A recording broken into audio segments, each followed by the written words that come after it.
While we're waiting for the president to exit the White House to get on board Marine One, I want to bring in Avis Jones-Zuliver. She's been with us several times since this last election, and we want to bring her in as we are waiting for the president to leave. And, Avis says we're looking ahead to a Biden administration.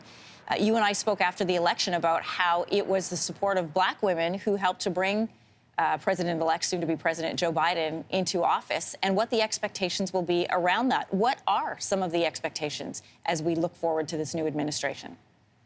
Well, there's a lot to do, right?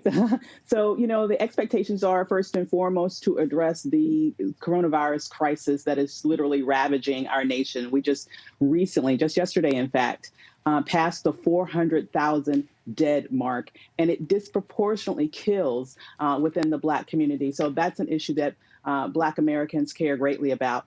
Beyond that, he needs to fix the Voting Rights Act. What we've seen in this past election is, in spite of all of the roadblocks that were put up, the Black community showed up and showed out in force in order to hand him that victory.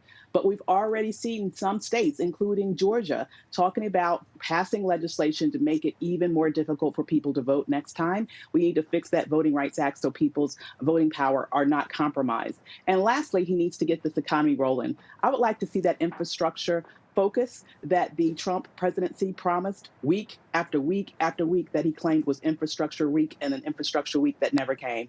It's time to get Americans working coast to coast, and I think rebuilding our infrastructure is a great way to do that.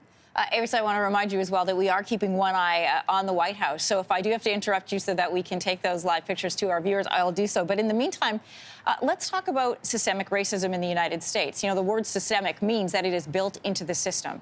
So in these 4 years with a new administration, what kind of movement would signify actual change for race relations in the U.S.? Is it prison reform, education, health care? What would be a concrete example at the end of these 4 years that change has been made in race relations in the United States? Well, unfortunately, as you mentioned, institutionalized racism means that it touches every single fiber of our society. So there really is no institution that needs to go untouched. One of the first things, though, that needs to happen is to have a strong focus on the rise of white nationalism in this nation and to crush those organizations. They represent a clear and present danger to this nation writ large, but specifically, they present a clear and present danger to the African American community, which is the most likely demographic to be killed as a result of hate crimes. Also, we need to really focus on making sure that educational institutions are provided with enough resources across the world, across the nation, in terms of making sure that everyone has access to a quality education, including making college more affordable. And part of what he's looking to do is to eliminate some student loan debt that people have, which will disproportionately help the Black community. There are so many things that we could talk about: racism in healthcare, as you mentioned, racism in just about every aspect of society. One of the things I'm glad about, though, is he is putting together a specific commission that focuses on race and the economy within the United States, and anything that they can come up with to make sure that there are targeted supports in communities of color that have fallen behind with regards to economic development, economic opportunities, job opportunities, business opportunities, investing in Black businesses. All of those things would make a great difference in terms of providing a little bit more of a level playing field in the United States. Avis, back to the point that you raised about white nationalism and the rise in the United States. Of course, it didn't start with Donald Trump. It will not end when he leaves the White House. So what do they need to be keeping an eye on, and how do they begin to address that with this new administration?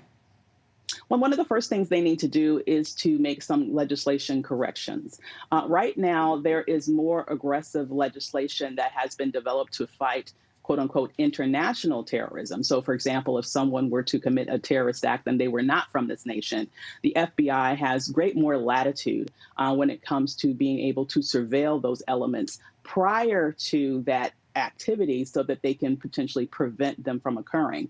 There is not that same level of strength in the law as it relates to domestic organizations. And so there needs to be some sort of correction there that would make sure that these domestic terrorists that we have in our midst, and quite frankly, let's also be very clear, most terrorism that happens in the United States is perpetrated by domestic terrorists, not by anyone that comes from outside of this country. And so this has been a hole in the system for years. There also needs to be a focus on white nationalism, and let's be very serious, within police departments across the country.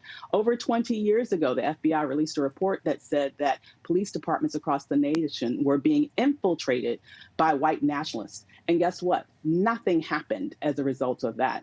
I frankly believe that there is a link between that and all of the murders that we have been seeing time and time again of Black people at the hands of police. That needs to be rooted out. There's so much that needs to be done, but definitely that needs to be high on the priority list. Avis, we're just moments away from taking a break, still waiting for the president to exit the White House. But I wanted to ask you, our viewers are watching these live shots of Marine One sitting on the lawn, waiting to exit Donald Trump out of Washington. As an American and as a Black woman, how do you feel when you watch that happen? It couldn't happen soon enough. He has been a calamity for this nation. He came into office on his inauguration day with a speech entitled American Carnage.